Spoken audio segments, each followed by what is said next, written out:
everyone and welcome to my November and December 2019 reading wrap up.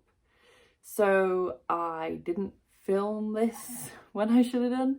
As a result, I've got 2 months to talk to you about, but that's no tragedy because I read quite a bit in November and almost nothing in December.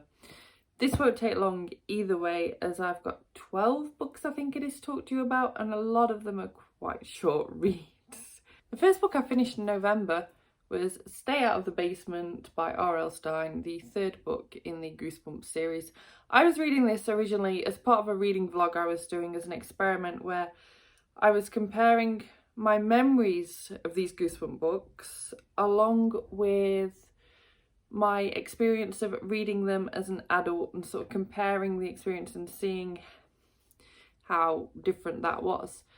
It was turning out to be an excellently ridiculously long video that I was filming clips for constantly, and I just got really put off by filming. I didn't want to film all the time when I was reading, and I just got really annoyed with the whole vlogging thing, so I actually gave up and deleted the video. So we'll just summarise the reads here. I found it quite a overall okay experience. I wouldn't say I necessarily loved rereading them as an adult. If they do work, they're enjoyable, but it does ruin the whole Goosebumps nostalgia, I think. That's my opinion overall, as far as I got in the experiment. So, this book specifically, I gave 2 stars. This one follows a kid whose dad's like a kind of weird scientist guy and has lost his job, so is now working in the basement. His mum goes away to visit a sick relative, and while she's away, the dad goes really weird. It's an okay one. It's just nothing special. I never loved this one even as a kid, to be honest, so it was never going to be a fabulous favourite read ever. Along with reading Goosebumps in November, I also finished my read of Pet Sematary by Stephen King. I listened to the audiobook for this and I highly recommend the audiobook. Is absolutely fantastic, especially if you like the TV show Dexter, as the person that narrates the audiobook is the actor that plays Dexter, Michael C. Hall. He is fantastic. I highly recommend this as a way of consuming this book. I gave this book 5 stars, and it essentially follows a family who have a cat, and you kind of look into how that family deals with loss. And that's essentially all you should probably know going in. There's a heck of a lot more to it than that, but because I read it quite a few months ago now, I don't want to say too much of the plot and end up spoiling something I shouldn't. But this is the book that really helped cement to me that Stephen King might be one of my favourite authors once I read a few more of his works, which I'm definitely working towards doing. He's an author I want to try and pick up every couple of months at the very least, and yeah, I really enjoyed this book. Then we go back to the Goosebumps. So next I read The Curse of the Mummy's Tomb. This one is one of my favourites from when I was a child and follows a kid who goes to visit some family in Egypt while his parents are like working away. He hangs out with his uncle and cousin, and his uncle works as an archaeologist at the pyramids. I used to love this, as I said, as a child. It was kind of what helped spark my interest around the whole ancient Egyptian mummy thing, which kind of led to me going to the Tutankhamun exhibition last year. It was quite nice to be reading this around the same time as doing that. But yeah, I don't know. This just didn't work so well as an adult because the kids in this are really, really irritating. Like, I just wanted to slap them, bash their heads together, stab them, throw the book across the room, that kind of deal. They're just too immature, and I get that I'm not the target audience and it's not something that bothered me as a child, so it probably is just the fact that I'm an adult, but the whole "oh yes, I'm so competitive" thing is just repeated across so many Goosebumps books, and it actually just pissed me right off, to be honest. So I gave this 4 stars because part nostalgia, part I do love the plot, but the characters, woo! Then I listened to another audiobook and I listened to The Museum of You by Carys, Bray. I gave this book 4 stars, and looking back, I'm not sure if that was the best because I can't remember what this book was about anymore. So we follow a girl named Clover, and she lives with her dad. I remember this much. She lives with her dad. Her mum's not around anymore. She wants to know what happened to her mum.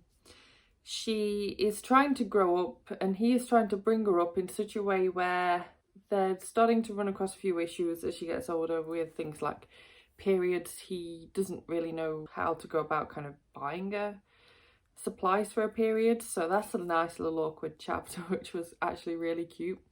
There's also the whole, okay, I think I need to start buying you bras kind of thing, but again, that ends up quite awkward between them. It's actually a really cute read, but I just don't remember it very well anymore at all. I should not do wrap-ups this late on because I remembered something, but I don't remember how far it is into the book, so I probably shouldn't mention that in case it's a spoiler.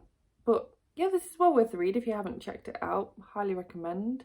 And the audiobook was great too, really well narrated. Then I listened to another audiobook. I listened to The Couple Next Door by Shari, Lapena, and I like this author and her thrillers.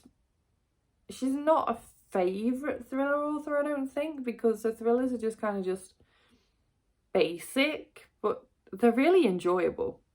I gave this one 4 stars. I feel like I've given all of her thrillers 4 stars, or the majority.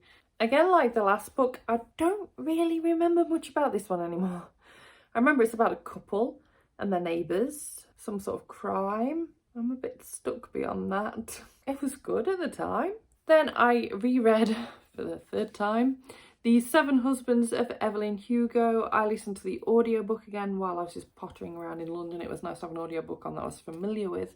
So I'd kind of got something to have on when I was doing things like walking around St James's Park, but at the same time it didn't matter if my concentration lapsed a little bit, so this is a perfect read for this, and I just love this book.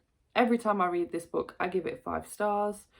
It's just struggling to not push my favourite book of all time off the top spot. I think it's definitely joint favourite read for me of all time at this point, and I just love it. If you don't know what this book is about, quite frankly, I don't know what planet you've been on, and I'm not going to waste my time talking about the synopsis because I feel like everyone does know this book at this point. I then read another Goosebumps book. This time it was Monster Blood. This was never one that I particularly enjoyed as a child either. I just didn't really find it all that creepy or spooky because it focuses more on this monster blood thing that this kid gets from a shop that kind of starts growing, and yeah, it's all right actually. I enjoyed it more than I expected to with this one, and I ended up giving it 3 stars. Then I listened to another audiobook, and I listened to The Last Wish, which is the first book in the Witcher series by Andrzej Sapkowski.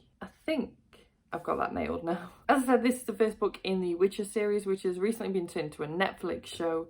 It's also a very popular game. It's also something I hadn't realised even existed until I filmed my TBR video using my TBR board for November, which is where some of these books even came from my TBR. A friend recommended this book, and so I picked it up. And then I sort of realised all the hype around it afterwards, and I was like, oh, because I actually really enjoyed this as an audiobook. I think I'd enjoy it as a physical read too, but the audiobook just helped push me through that a little bit more. I usually struggle with fantasy and audiobooks, but I loved this one. It's kind of difficult to explain what this one's about, as it's more just like a series of stories introducing you to some of the characters in the world, introducing you to the world. If you've watched the first season on Netflix, you will kind of get what I mean, in that it sort of links up and sort of doesn't. It's just like, yeah, you're getting to know the world basically, and I love this, and I love Geralt, and I need more. Then another Goosebumps book, and we have got Let's Get Invisible. This one again was one I didn't enjoy much as a child, and reading it as an adult spooked me out more than reading this one as a kid, because I started thinking, who's to say that a magic mirror that when you pull the cord can't make you invisible? Who's to say that things like this can't exist in the world, and what if you can't come back from it? That's kind of how my head started going with this, and it's probably how my head should have worked with it as a kid but didn't. So overall, quite enjoyed this one. The kids were only mildly annoying in this one as well. And I gave this, here's the surprise for me, I gave this 4 stars.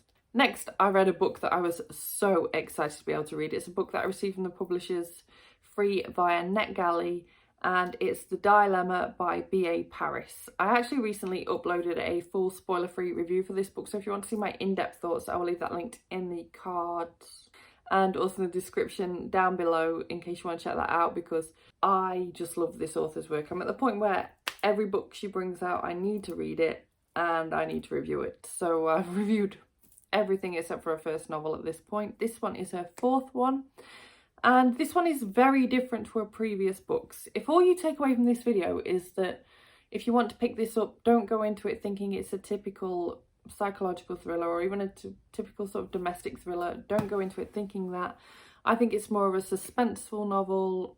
Think more family drama, secrets, lies, and how they have an impact on your family and life, and even extending further than that and into friends and family.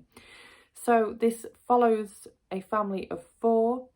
The mother is about to turn 40. The son, who I forgot to mention in my individual review completely, the son has quite a kind of difficult relationship with the father.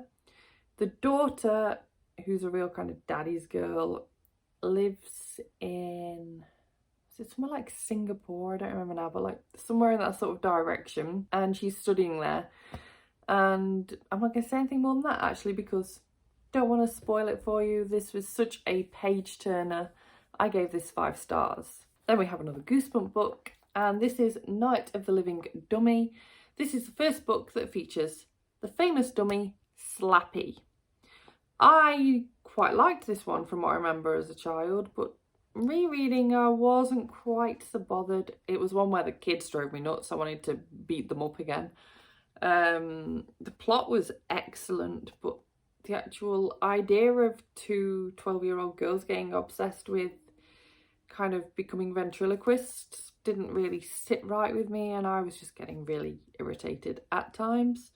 But because of the plot, because of the nostalgia, and because of Slappy, and how creepy the idea of Slappy existing is, I gave this 4 stars. And the final Goosebump book that I read last year, and indeed it's quite a nice fitting one to end on, is The Girl Who Cried Monster. This was the first Goosebump book I ever bought, and I bought it because of the books. I was like, I'm a girl and I like reading books, and the subject matter helped too, because it's about a girl who goes to the library and suspects her librarian might be a monster.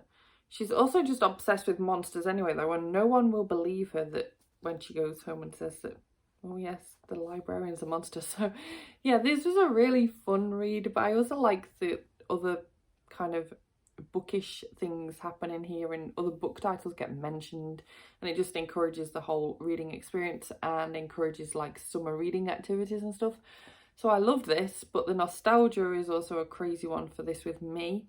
However, this might win, actually no, I think The Curse of the Mummy's Tomb wins that one, but this might win the 2nd spot for the most irritating kids in Goosebump books. I could not stand this girl for half the book. I could not stand the brother for most of this book. The characters, all of them were just generally quite annoying, but anyone who was a child made me want to just slap them round the face. Kids annoyed me so much. So I ended up overall giving this 3 stars, which was quite a surprise to me, because that just goes to show how irritating the kids must be, because that's one of my favourite books plot-wise. But the kids. And that is all of the books that I read in November and December of last year. This month that we are in right now, January, is looking a very good reading month, so the wrap up for this month is going to be fabulously long probably, so keep an eye out for that in February.